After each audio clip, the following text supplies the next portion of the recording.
अमित, कानपुर में मतदान हो रहा है, आप किस बूथ पर है? और बताया जा रहा है कि एक ऐसा बूथ जहां पर आधे घंटे तक मतदान रुका रहा, उस बारे में भी जरा जानकारी दीजिए। देखिए नीरू जी, मैं आपको बताना चाहूंगा कि लोकतंत्र के महापर्व का हर व्यक्ति साक्षी और भागीदार बनना चाहता है, जिसकी बानगी अब कानपुर में भी देखने को मिल रही है। अभी तक 14% ज्यादा वोट कानपुर लोकसभा में अभी तक पड़ चुके हैं। अगर बात की जाए अकबरपुर की, तो अकबरपुर में भी एक ऐसा बूथ था जहां एक ईवीएम का प्रॉब्लम आई थी, 28 मिनट करीब वो बाधित रहा और ऐसे में इसको ठीक कर लिया गया। और मगर जिस बूथ पे हम खड़े हैं, आप देखिए कैसे लोग सब काम छोड़ के यहाँ वोट कास्ट करने, क्या महिलाएं क्या पुरुष। अम्मा, आपने वोट डाला? जी डाल दिया। आपने मैम डाला वोट? डाल दिया। आपका तो वोट ही नहीं होगा, वोट डाला आपने? क्या मुख्य मुद्दे हैं यहाँ के, क्या मुद्दे क्या क्या है यहाँ के, क्या समस्याएं क्या है यहाँ? बस क्या है, मेरा बेटे पढ़े लिखे हैं बहुत। हाँ। उनकी नौकरी नहीं लगती। अच्छा, नौकरी समस्या, आप बताइए। बस यही हमारी नौकरी ये पढ़ी लिखी है। अच्छा, आपकी हंसी कुछ कह रही, बता दीजिए, हम पूछेंगे नहीं। चलिए, हंस दिया, बता दीजिए, बता दीजिए। हम क्या बताए, यही नौकरी की समस्या है। नौकरी लेकिन अच्छा, काम वाम कुछ दिखा के नहीं? सड़कों पर काम दिख रहा है कि नहीं? हाँ, काम तो सफाई तो दिखती है। सफाई दिखती है। चलिए ठीक है, इससे भी आप देख सकते हैं कि जहां तक आधी आबादी है, अधिकतर लोग यहाँ वोट कास्ट करने आए। सबसे बड़ी कानपुर में इस बार बात जो देखने को मिली, लोगों ने सारे काम, अच्छा नाश्ता वास्ता किए हो कि नहीं? करके नहा धो के सबसे पहला काम यही किया। चलिए, आपने किया नाश्ता? हाँ, नाश्ता। घर में बाकी लोगों को कहेंगे वोट डालने, घर में बैठे रहेंगे? नहीं, सब डाल के आ रहे हैं। अच्छा, आप? हाँ, हमारा भी है। आपने वोट डाला मैम? जी डाल दिया। क्या मुख्य मुद्दे महिलाओं के यहाँ है मैम? अब ये हम क्या बताएंगे, सही है सब सही है। देखिए, इनका कहना है सब सही है, नहीं सब सही है, तुमने वोट डाल दिया।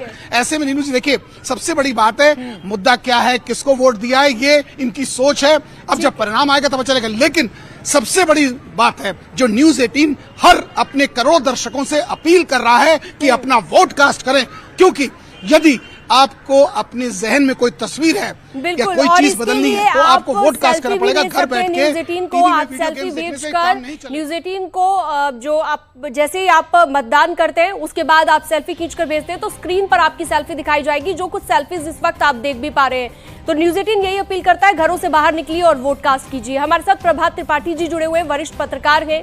प्रभात जी, कई चुनाव आपने देखे होंगे और देखा होगा कि किस तरह से पार्टियां चुनाव प्रचार में बड़े बड़े वादे करती हैं, लेकिन बाद में होता कुछ और है। ऐसा ही प्रचार इस बार के चुनाव में भी दिख रहा है। प्रचार के लिहाज से अगर हम देखें, क्योंकि भारतीय जनता पार्टी ने भी पूरी ताकत झोंकी हुई है, केंद्र के तमाम बड़े चेहरे चुनाव प्रचार करते उत्तर प्रदेश में नजर आ रहे हैं। आज की 13 सीटों को लेकर आपका विश्लेषण क्या कहता है प्रभात जी? देखिए निशम जी, निश्चित तौर पे ये 13 सीटें बड़ी महत्वपूर्ण हैं, क्योंकि अभी तक जो चुनाव चरण हुए हैं उसमें मतदाताओं का जो एक निराशा है वो एक सबसे बड़ा मुद्दा है। और ये निराशा क्या जो है सरकार को बदलने की है, या सरकार को वो रिपीट चाहते हैं लेकिन अपनी बात भी रखना चाहते हैं, क्योंकि कई जन समस्याएं ऐसी हैं स्थानीय लेवल पे, चाहे वो सड़क का मुद्दा हो, चाहे पानी का मुद्दा हो। सबसे बड़ा सवाल यह कि मतदाता निकल क्यों नहीं रहा है। हम लोग बराबर अपील कर रहे हैं, सारे इंतजाम हैं, सारी चीजें हैं, उसके बाद मतदाता बिल्कुल निराश है।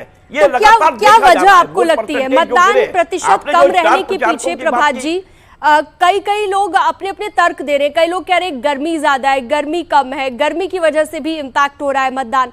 लेकिन क्या आपको लगता है कि कहीं ना कहीं लोगों के मन में ये चीज भी आ गई है कि हमारे एक वोट से क्या ही फर्क पड़ जाएगा, और लोगों के जहन में ये भी है कि जो सरकारें वही सरकारें रहेंगी, क्योंकि आरोप ये भी लग रहे हैं कि लोकतंत्र में विश्वास नहीं रह गया है लोगों का, इसलिए भी लोग इस बार वोट करने नहीं जा रहे हैं। आपको क्या लगता है? नहीं, निश्चित तौर पर देखिए, मैं आपसे कह रहा हूं कि मतदाता जो निराश है वो ये सोच रहा है कि हमारे वोट से हम जा रहे हैं, सरकार बनती है, लेकिन जो स्थानीय जनप्रतिनिधि हैं वो हमारे लिए काम नहीं करते हैं। ये कहीं निराशा है जनप्रतिनिधियों के बीच में। लेकिन राष्ट्रीय मुद्दे पे जब बात आती है, एक प्रधानमंत्री के मुद्दे पे आती है, एक चेहरा और एक विश्वास की बात आती है, तो उसमें कहीं ना कहीं प्रधानमंत्री नरेंद्र मोदी खड़े उतरते हैं, क्योंकि कोई विपक्ष चेहरा ऐसा नहीं है इंडिया ब्लॉक का, इंडिया गठबंधन का। बात वो करते हैं कि हम आएंगे, हम ये करेंगे, लेकिन जनता को उस पर भी विश्वास नहीं हो पा रहा है। तो सहमति और असहमति में मुझे ऐसा लगता है कि असहमति जो दिखाई दे रही है वो बाद में सहमत में, जब वो वोट डालने जाते हैं तो सहमत में परिवर्तित हो जाती है, और मतदान जब रिजल्ट आएगा फिर वही सरकार होगी कि जो उनका नारा है, फिर एक बार मोदी सरकार। और अभी आपने स्टार प्रचारकों की जो बात की, निश्चित तौर पे उत्तर प्रदेश में कई ऐसे स्टार प्रचारक हैं, चाहे वो योगी आदित्यनाथ से लेकर डिप्टी सीएम ब्रजेश पाठक, सभी लोगों ने बड़ा धुआंधार प्रचार किया है। और अभी इंडिया गठबंधन में राहुल और अखिलेश भी निकले हैं, तो प्रचार ये लोग कर रहे हैं, लेकिन मतदाताओं में वो उत्साह नहीं है। 2014 और 2019 में जो उत्साह दिखाई दे रहा था, जब लोग जाते थे, गर्मी तब भी होती थी, थोड़ा उस समय माहौल ठीक है, वो गर्मी कब थी, आज मौसम निश्चित तौर पे पलटा है और माहौल थोड़ा गर्मी में बिल्कुल, तो कई जगहों पर मौसम में बदलाव देखने को मिला है, लेकिन आप थोड़ा सा लोगों में निराशा है, और इस निराशा को लेकर सबसे बड़ी बात है कि लोग ये कह रहे हैं कि निराशा नहीं होनी चाहिए। हम तो बार बार अपील यही कह रहे हैं कि देखिए, सब काम छोड़िए, पहले आप जाकर अपना मतदान करिए, उसके बाद बाकी काम होते रहेंगे, क्योंकि एक अच्छा नेता आपके कल की तस्वीर को बदल सकता है, ये सबसे बड़ी बात है। और आप चलिए एक बार फिर ग्राफिक्स के जरिए हम आपको बता देते हैं कि अब तक 9 बजे तक का जो कि मतदान का प्रतिशत आया है वो कितना है। तो मतदान का प्रतिशत हम आपको बता दें, शाहजहांपुर में 5.94% अब तक मतदान दर्ज किया गया है। वहीं पर खीरी की बात की जाए तो यहां पर 12.21% मतदान दर्ज किया है। सुबह 9 बजे का मतदान प्रतिशत हम आपको दिखा रहे हैं। वहीं धौरहरा में 13.96% मतदान दर्ज किया गया है, क्योंकि आप सुबह सुबह का वक्त है, लोग निकल रहे हैं। सीतापुर में 14.28% मतदान दर्ज किया गया है। चलिए आगे बढ़ते हैं, हरदोई की बात करते हैं। 13.17% मतदान यहाँ पर हुआ है। मतदान प्रतिशत भी लगातार आपको बताते रहेंगे। उमेश हमारे सहयोगी भी हमारे साथ जुड़ गए हैं, उमेश का रुख करते हैं। उमेश, कहां पर, कौन से बूथ पर आप मौजूद हैं? जरा दिखाइए तस्वीर और दिखाइए कि कितने उत्साहित हैं मतदाता। मतदान फीसदी काफी कम दिख रहा है इस बार, और मतदान प्रतिशत पिछले 3 चरणों का भी कुछ ऐसा ही दिखा है, लेकिन आज का मतदान प्रतिशत क्या अंदाजा लग रहा है आपको?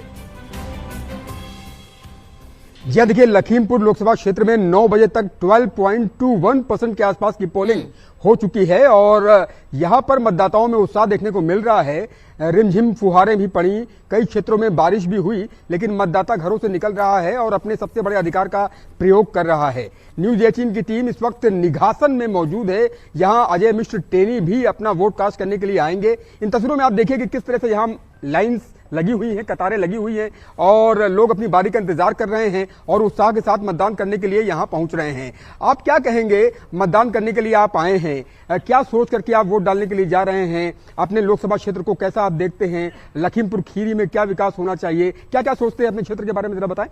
हम भैया कुछ भी बताइए नहीं, कहाँ क्षेत्र में बताइए। आप बताइए दादा, आप क्या कहेंगे? वोट डालने के लिए आए हैं, युवा हैं, और क्या मुद्दे हैं, किन इश्यूज को लेकर के आप वोट डालने के लिए आए हैं? यही विकास का मुद्दा, बस विकास का मुद्दा सबसे अहम है, और सभी एक सुर में विकास के मुद्दे की ही बात करते हुए नजर आ रहे हैं। आप दादा क्या कहेंगे? कई चुनाव आपने देखे होंगे, यहाँ से जो फाइट आप देख रहे हैं, अजय मिश्र टेनी जी उम्मीदवार हैं भारतीय जनता पार्टी की तरफ से, समाजवादी पार्टी की तरफ से उत्कर्ष वर्मा उम्मीदवार हैं, बहुजन समाज पार्टी की तरफ से अंशेक कालरा उम्मीदवार हैं। क्या कहेंगे, क्या इश्यूज हैं, क्या मुद्दे हैं, क्या सोच करके मताधिकार का प्रयोग करने के लिए आए हुए हैं? ठीक है। हाँ। कैसा होना चाहिए आपका लखीमपुर, और कैसा है? ठीक है, विकास होना चाहिए। विकास होना चाहिए, विकास का ही मुद्दा है। आप युवा है, क्या सोचते हैं अपने क्षेत्र के बारे में? सपनों का लखीमपुर खीरी कैसा होना चाहिए? नेता का चुनाव करूंगा, और जो है भ्रष्टाचार मुक्त देश चाहिए। भ्रष्टाचार मुक्त देश चाहिए, अच्छे नेता का चुनाव कर रहे हैं। आप क्या कहेंगे?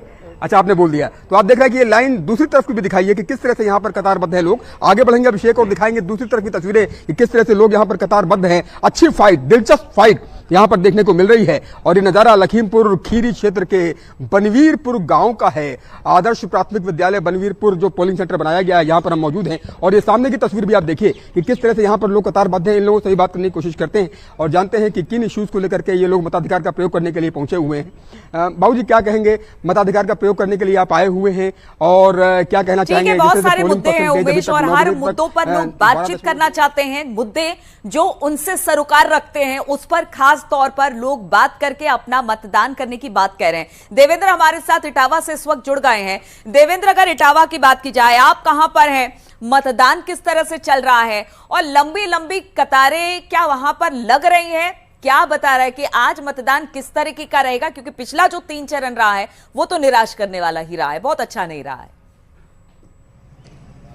बिल्कुल साफ तौर से जो 3 चरणों की बात होती है तो वो कहीं ना कहीं अच्छा नहीं रहा और वोटर परसेंटेज कम रही। लेकिन अगर आज की बात की जाए, चौथे चरण की बात की जाए, हम इस समय इटावा के राजकीय बालिका विद्यालय में हैं और जहाँ पे पोलिंग बूथ है अंदर, यहाँ की अगर बात की जाए तो 11% मतदान हुआ है। और अगर इस पोलिंग पूरे बूथ की बात की जाए तो यहाँ पर शहर का मेन जो है वोटर है और जहाँ तमाम अधिकारी और वो लोग वोट कर चुके हैं। लेकिन अगर उसकी बात की जाए तो जो लोग हैं, लोग तो आ रहे हैं लेकिन बहुत धीमी गति से आ रहे हैं और जा रहे हैं। मतलब बहुत लंबी कतार नहीं है, लेकिन कतार टूट भी नहीं है। अंदर जो गिनती है वो कहीं ना कहीं लगातार लगी हुई है, लेकिन वोट ऑफ परसेंटेज यहाँ का बेहद कम है। जबकि अगर पूरे लोकसभा क्षेत्र का देखेंगे तो 7.6 9 बजे तक का मतदान था। ऐसे में लग रहा है कि कहीं ना कहीं जो परसेंटेज है वो इटावा का कम होगा।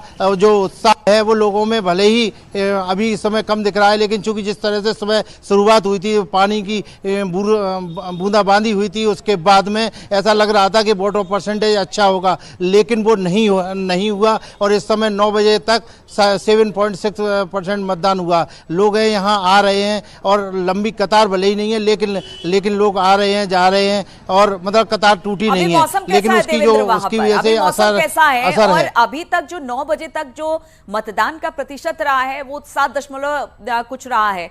ऐसे में क्या वजह लगती है कि क्यों इतनी धीमी गति से मतदान आगे बढ़ रहा है?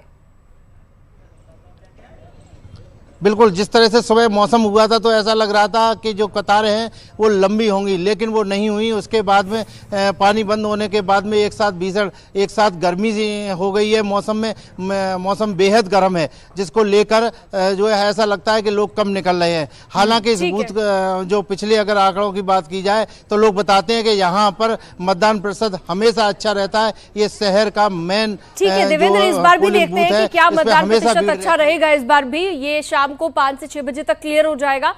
बीजेपी की राष्ट्रीय उपाध्यक्ष और धौरहरा से बीजेपी के सांसद प्रत्याशी रेखा वर्मा ने मतदान किया है और मतदान के बाद न्यूज 18 से खास बातचीत करते हुए कहा है कि बीजेपी फिर से सरकार बना रही है। लोकसभा चुनाव को लेकर चौथे चरण का मतदान लगातार जारी है। हम इस समय धौरहरा लोकसभा सीट पर हैं और हमारे साथ में बात करने के लिए भारतीय जनता पार्टी की राष्ट्रीय उपाध्यक्ष रेखा वर्मा जी हैं। यहां से भारतीय जनता पार्टी की सांसद प्रत्याशी है। मैडम, हैट्रिक लगाने का मौका है, किस तरह से देखते हैं? देखिए, बहुत आशीर्वाद जनता जनार्दन का मिल रहा है। मैं हृदय से धन्यवाद देती हूँ लोकसभा 29 धौरहरा की जनता जनार्दन का। लगातार 2014 के बाद जनता जनार्दन का आशीर्वाद भारतीय जनता पार्टी को मिला और मुझे मिल रहा है। मैं हृदय से धन्यवाद देती हूँ जी। आज मैंने अपना मत का प्रयोग किया है। हमारा पूरी फैमिली साथ में है, सभी लोग इसमें पार्टिसिपेट कर रहे हैं, तो एक अच्छा वातावरण है।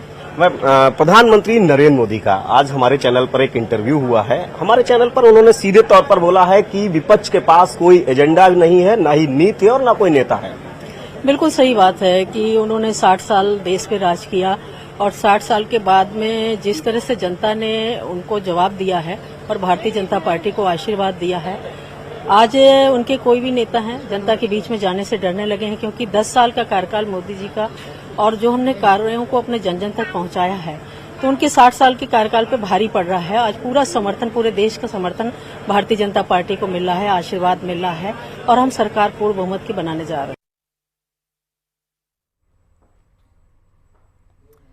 और अब आप देख लीजिए, हम कुछ दिग्गजों की तस्वीर आपको दिखा रहे हैं जो पहुंचे और कहां से कौन कौन अपनी जो चुनावी मैदान में ताल ठोक रहा है। कन्नौज उत्तर प्रदेश, अखिलेश यादव यहां पर एसपी के उम्मीदवार हैं और इनकी वजह से कहा यह जा रहा है कि जो आसपास के इलाके हैं उसमें बहुत ज्यादा असर सीटों पर पड़ने वाला है। अब वो तो बाद में पता चलेगा कि कितना असर पड़ेगा। वहीं असदुद्दीन ओवैसी को जो AIMIM प्रमुख हैं, हैदराबाद तेलंगाना, गिरिराज सिंह बीजेपी बिहार, इसके बाद कृष्णा नगर पश्चिम बंगाल से भी हम आपको दिखा रहे हैं, यहां पर महुआ मोइत्रा, जबकि बहरामपुर पश्चिम बंगाल की तस्वीरें है। अधीर रंजन चौधरी यहां से चुनावी मैदान में है, शत्रुघ्न सिन्हा पश्चिम बंगाल से, मुंगेर बिहार से लल्लन सिंह, वहीं पर अर्जुन मुंडा बीजेपी झारखंड से, खूंटी जहां पर वो उम्मीदवार है। तो लगातार आज के इस चौथे चरण की हर तस्वीर न्यूज 18 आपको दिखा रहा है। न्यूज 18 पर महा कवरेज लगातार जारी है। मतदान प्रतिशत से लेकर दिग्गजों के वोट डालने की हर तस्वीर आपको हम दिखा रहे हैं। बस लौटते हैं एक छोटे से